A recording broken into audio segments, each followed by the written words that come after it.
السلام علیکم ورحمۃ اللہ وبرکاتہ۔ مولانا محمد اسعد اللہ جو میرے بڑے بیٹے ہیں، آج اللہ کا کرم ہے، مفتی تعریف ندوی کی نگرانی میں عزیزم کا نکاح ہوا، اور اس سے پہلے ایک ویڈیو پیش کی گئی ہے آپ کی خدمت میں، اس کو آپ نے سنا ہوگا۔ اگر نہیں سنا تو دھیان سے سنیں اور دوسروں کو شیئر بھی کریں، تاکہ ہمارے نوجوانوں کو ایک میسیج پہنچے اور قوم کے ہر افراد کے لیے بن جائے، تاکہ ہم اپنے نکاح کو آسان سے آسان اور سنت کے مطابق کرنے لگیں۔ تو مفتی صاحب نے اتفاق سے ہماری کارگزاری لینا شروع کی۔ یہ ویڈیو خاص طور سے نہیں بلکہ ایک اتفاق ہے کہ ایک مولانا نئی ویڈیو کو بنا لیا جب حضرت مفتی صاحب کارگزاری لے رہے تھے، تو مفتی صاحب کی زبانی شادیوں کی کارگزاری سنیں۔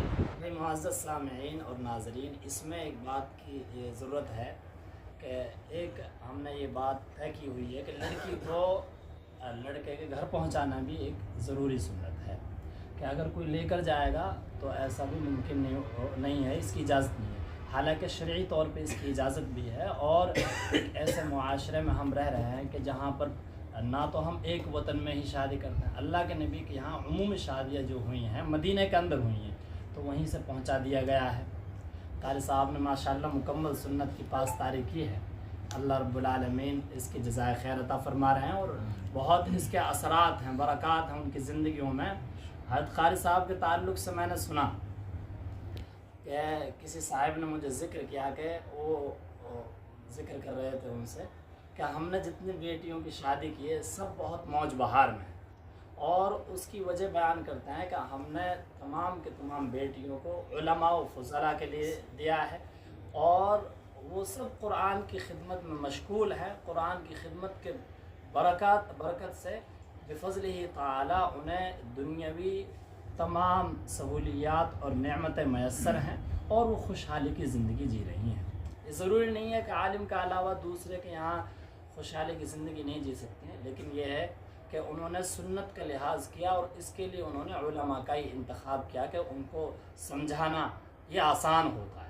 تو یہ بڑی مثال ہے۔ تو آپ نے 4 لڑکیوں کی شادی، یہ مولانا اشرف صاحب ہیں ادھر دیکھا، یہ مولانا آپ نے کون سی گاڑی مانگی تھی؟ میرا نکاح جب ہوا تھا جی تو میں اس وقت قاری صاحب بھی یہیں پڑھ رہا تھا۔ اچھا، تو بالکل سادگی میں ہمارا نکاح ہوا، تقریباً 1 سال پہلے یا 1.5 سال پہلے فراغت سے۔ تو اس وقت نہ والد صاحب طرف سے کوئی مطالبہ تھا، اور نہ قاری صاحب طرف سے ہی کوئی ایسا، بلکہ والد صاحب طرف سے یہی یہ بات تھی کہ جس طرح ہم لوگ کہہ رہے ہیں کہ بھائی تھوڑا بہت پیسہ ہوتا ہے، کہ ہم اس طرح بھی جو ہے کوئی چیز نہیں لیں گے، ہاں تھوڑا بہت چل جاتا ہے وہ۔ اور جتنی سادگی سے میرا نکاح ہوا، ان سے مطلب جو 3 قاری صاحب کی اور بیٹیاں ہیں، ان سے سب سے زیادہ میرا اور سادگی سے ہوا۔ الحمدللہ، اس میں آپ کا خود ذاتی عمل دخل رہا ہوگا، آپ جی۔ نے چاہا ہوگا کہ بالکل عین سنت کے مطابق ہو جائے۔ جی تو اس وقت جو ہے قاری صاحب کا جو خرچ ہوا صرف 3200 روپیہ میں نکاح ہوا تھا، مطلب رخصتی ہوئی تھی۔ تو آپ نے کھجور بھی نہیں کھلائے؟ نہیں، وہ سب تو ہوا تھا۔ اچھا اچھا اچھا، جی مطلب 3200 روپیہ اس وقت جو تقریباً 2.5-3 لاکھ 4 لاکھ روپیہ ایک شادی میں لیتے تھے، اس وقت جو ہے 3200 روپیہ میں جو ہے رخصتی ہوئی ہماری۔ 2.5-3 لاکھ روپے اس وقت کون سے زمانے میں؟ سن 2008 میں اچھا اچھا، ماشاء اللہ۔ شادی میں تقریباً مطلب نارمل خرچہ اس وقت ہاں جی جی ہاں ہوتا تھا، اللہ کا فضل۔ ہمارا جو ہے ہماری شادی میں 3200 روپیہ کا خرچہ ہوا قاری صاحب کا۔ قاری صاحب جو یہ آپ اور خرچ نہیں، جی اور دوسری بات یہ ہے کہ اس دن جو ہے سبزی بھی جو ہے آلو بینگن کی پکی تھی گھر پر، قاری صاحب کے گھر پر۔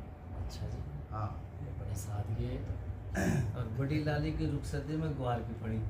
اچھا جی، ماشاء اللہ۔ تو یہ آپ سامنے والے کے امتحان لیتے ہیں کہ بھئی یہ وہ ایب لگائے گا، کم سے کم قاری صاحب اس میں تو گوشت بنا دیتے، یا پھر یہ ہے کہ میں کسی کو بلایا ہی نہیں، ہاں بھاتیوں کو بھی نہیں بلایا، دعوت ہی نہیں۔